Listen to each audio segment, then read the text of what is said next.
Why not take on this question of the existence of God? Because it's not something to reduce to a soundbite.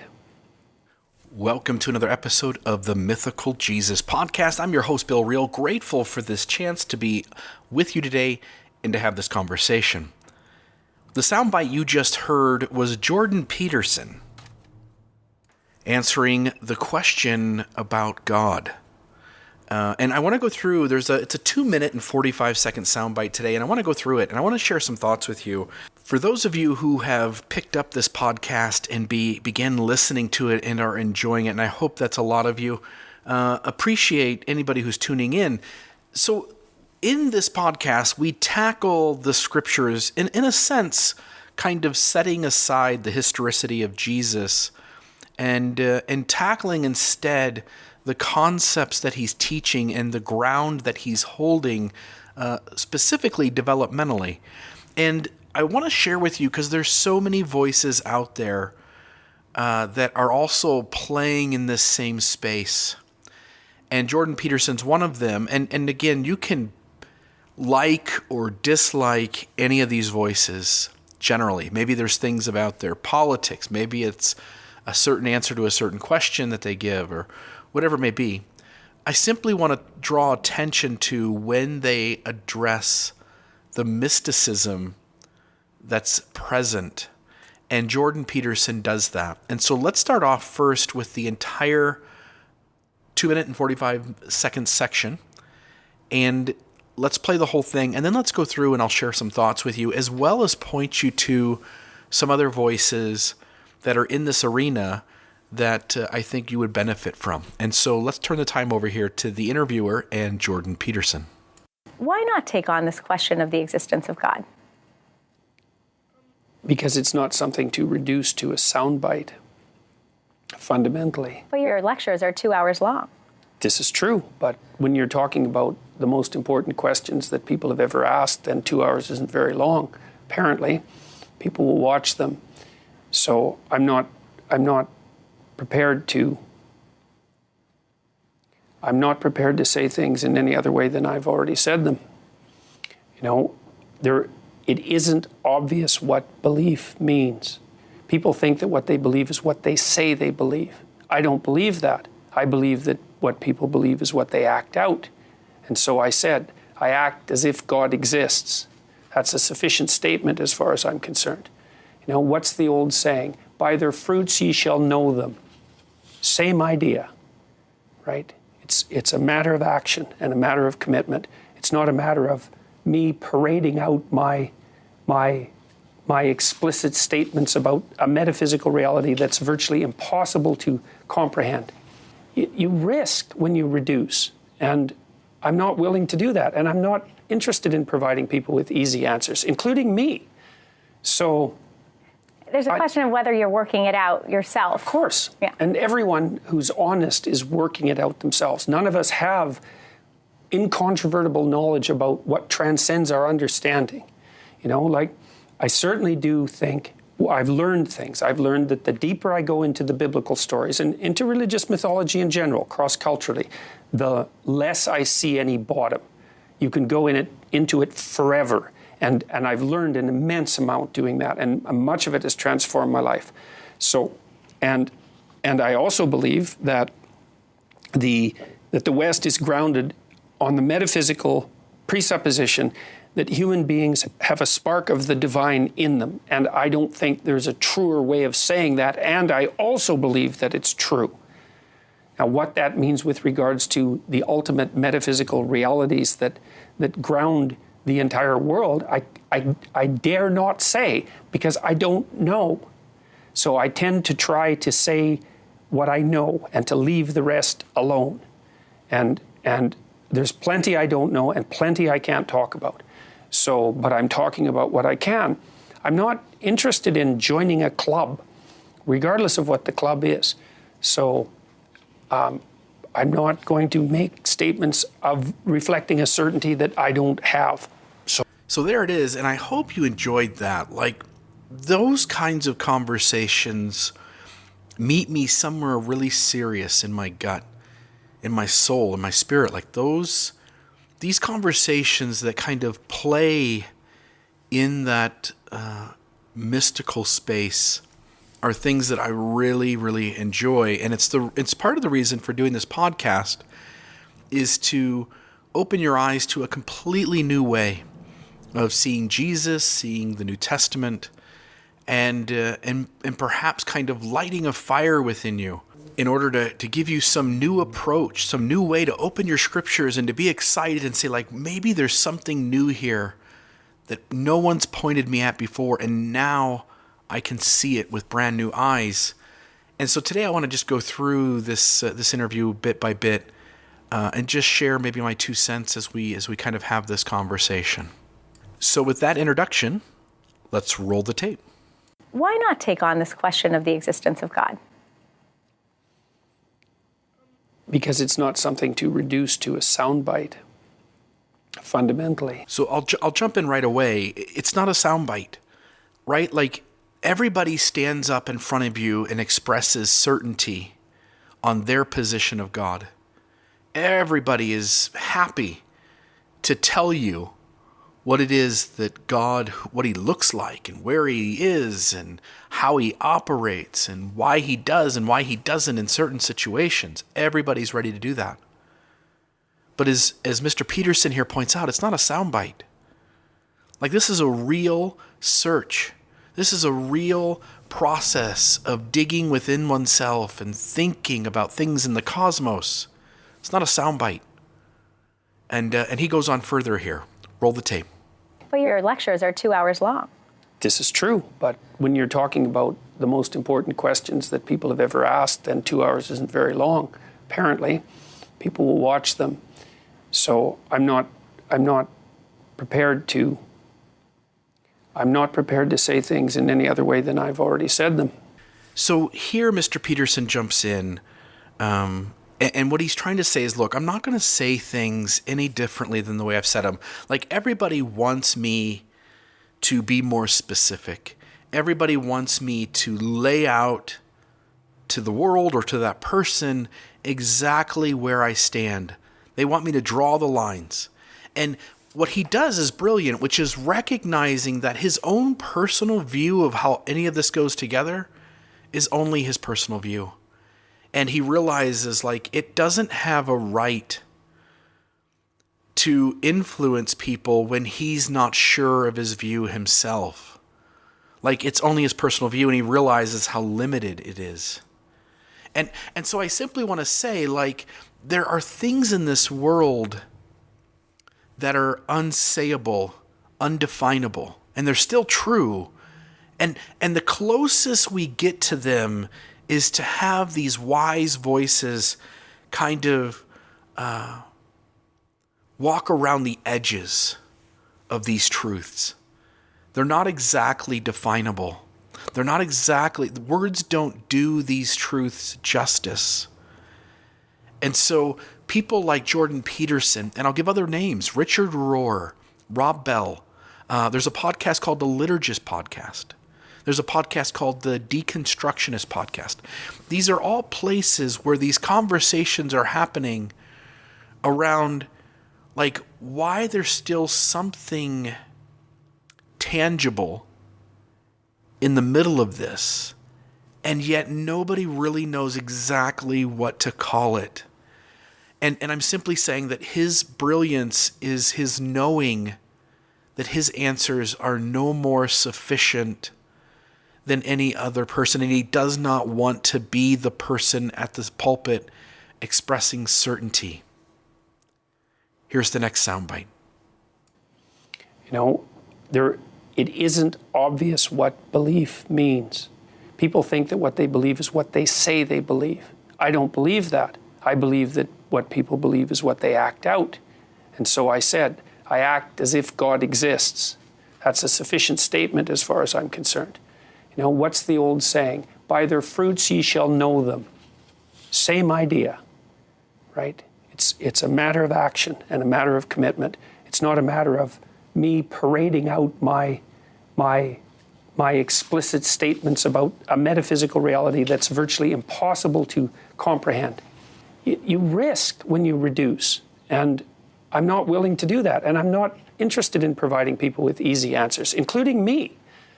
He's not interested in easy answers, right? Like he doesn't want to be those old voices that we've all had, the ministers from our churches, the members of our faiths who express certainty, the authorities within our religion who said like, no, this is the right way to believe in God. You know, those Methodists over there, they're lost. But us Baptists, we've got it. We've got it down. It's that certainty. And the trouble is, when you start lining out dogma, when you start drawing lines in the sand, something living dies in that discussion.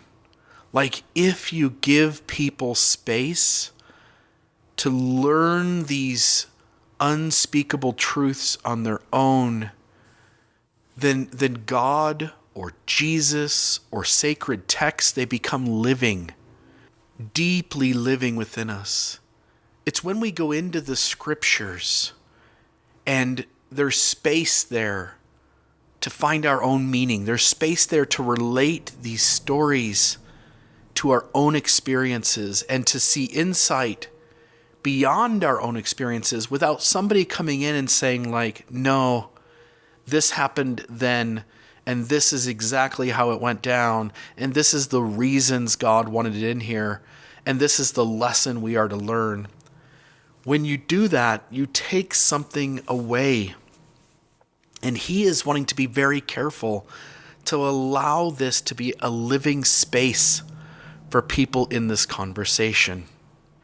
Roll the tape. There's a question of whether you're working it out yourself. Of course. Yeah. And everyone who's honest is working it out themselves. None of us have incontrovertible knowledge about what transcends our understanding. Again, I came from a religious system that had all the answers. It knew how old the earth was.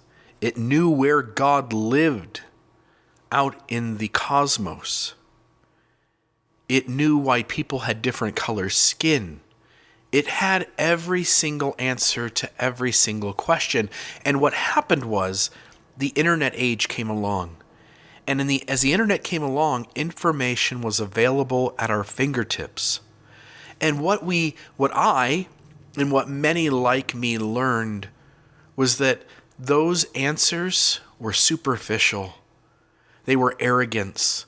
They were an expression of certainty on things that were impossible to be certain of. And so having a religious system that gave all the answers, while that was a lot of peace and security at an earlier stage of life, now I simply want to swim in the questions. I want 10 wise voices around and to see a conversation happen where everybody's putting their different awareness of these questions into the space with the recognition that nobody's got the answers. And there's something deeply living about when that happens. And it seems to be that people, they call this the nuns, but people are leaving organized religion in a statistical number that has never been surpassed at this level before. People are disconnecting from their religious systems because the systems provide certainty in an age where the information shows that certainty is arrogantly misplaced. It reaches beyond the mark. And so he's making it clear here, like he doesn't want to be one of those guys. And I think his hesitancy to answer such questions is the beauty of his position. I certainly do think, well, I've learned things. I've learned that the deeper I go into the biblical stories and into religious mythology in general, cross-culturally, the less I see any bottom. You can go into it forever. And I've learned an immense amount doing that, and much of it has transformed my life. Did you see that? He's pointing to the very thing we're doing on this podcast, which is we're saying like, look, all the religious systems have given you definitive ways in which to understand the scriptures. And all I want to do here on the Mythical Jesus podcast is to give you a fresh look. It's to open the scriptures up to you with allowing you to look at them with new eyes. And so I don't propose that like my perspective is like that's the one true way, not at all. But rather, I got tired of religious systems telling me what to get from these stories, that I just one day decided to open them up and set all of that baggage aside and look at the scriptures through my experience, through my eyes. And what that's done is opened them up again and made them once again living to me. And I simply want you to sense that and to make them living to you. And so as Jordan Peterson here is saying, there is no bottom.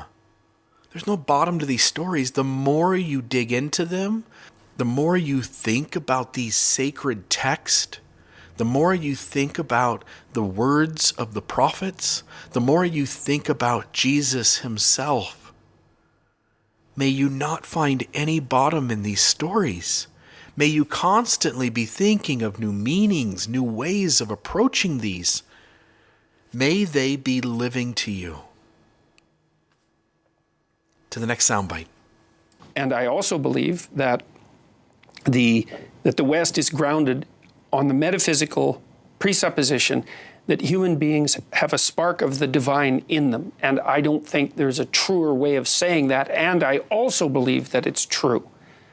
Now, what that means with regards to the ultimate metaphysical realities that ground the entire world, I dare not say, because I don't know. So I tend to try to say what I know and to leave the rest alone. And there's plenty I don't know and plenty I can't talk about. So, but I'm talking about what I can. Here he points to a truth, which is there's a spark inside us as human beings. And it doesn't have to be literally connected in some way to God. Like you don't have, if you want to get something from these conversations, you don't even have to be a deist. You don't have to be a religionist necessarily. I hang out with really cool people. And in my group of friends, there are people who have let go of God completely. And they still feel enlivened having the conversations around things like what Jordan Peterson is saying here. Like there's still some mystery in the universe. There's still a spark within us. There's still something about us humans that we somehow across thousands and thousands and thousands, tens of thousands, hundreds of thousands of years, millions of years, when you start with those original life forms and evolution and those processes working themselves out. And here we are, human beings, able to reason and to use rational thinking, in spite of the fact that we're not very good at it. And there's these connections between us. I simply want to say, like, whether there's a God or not, and I hope there is, whether Jesus was real or not, and I hope he was, to stay focused on those literal paradigms is the least interesting and the least useful way to approach these sacred texts.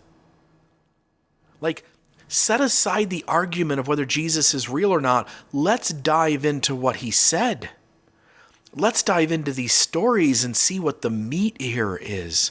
Let's not use it as a hammer to beat those who are different than us. Let's not use it as a reward for those who believe just like us. Instead, let's recognize that there's something mysterious out there, and we're all coming to it slightly differently, and let's have conversations around it and see where that goes. I'm not interested in joining a club, regardless of what the club is. So I'm not going to make statements of reflecting a certainty that I don't have. So much of the Christian world is concerned about being aligned with the right group. Like I'm a Methodist, I'm a Jehovah's Witness, I'm a Mormon, I'm a member of Islam, I'm a member of, you name it. And whatever club it is, no one club has a monopoly on the truth. In fact, they're all unitedly wrong because they all miss the mark. Almost always when these groups start, there's a founder who opens up people's eyes to the mystery. And then when that founder dies, everyone who comes after decides to build walls and moats around any type of specific belief in order to say, like, we got it right, and here's where we're going to corner ourselves off from the rest of the world. And in today's day and age, 2018, it misses the mark. The expressions of certainty are falling short. They are falling on deaf ears. People want the mystery. So my wife and I are out to dinner a couple nights ago, and we were talking about this specific 2-minute and 45-second soundbite.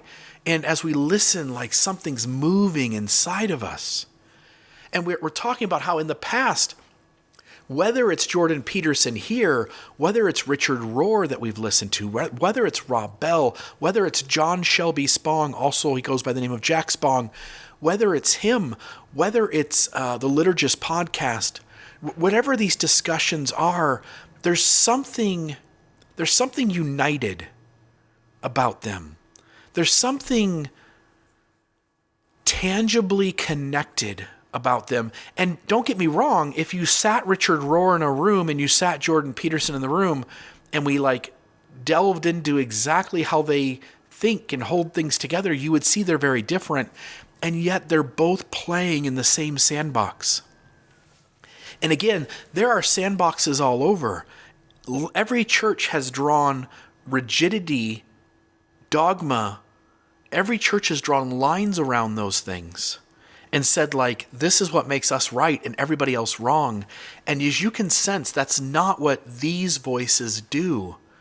What these voices do is they offer wisdom, and they also offer you the space to think differently and to take these thoughts in other directions. And that's the connectedness among these voices. And so I simply would, as we close this episode out, I simply would encourage you to go find voices that encourage you to be alive again with these conversations. I encourage you to go read books, go dive into podcasts that get you to think again in all new ways, to open your mind up to the different ways that people do things, rather than putting yourself into a group and saying, we're the tribe, we're the right group, we're the true church. Go find truth all over the place and find a way to swim in this space of mystery. Thank you for listening to the Mythical Jesus podcast, found at christoffaith.org. Have an awesome day.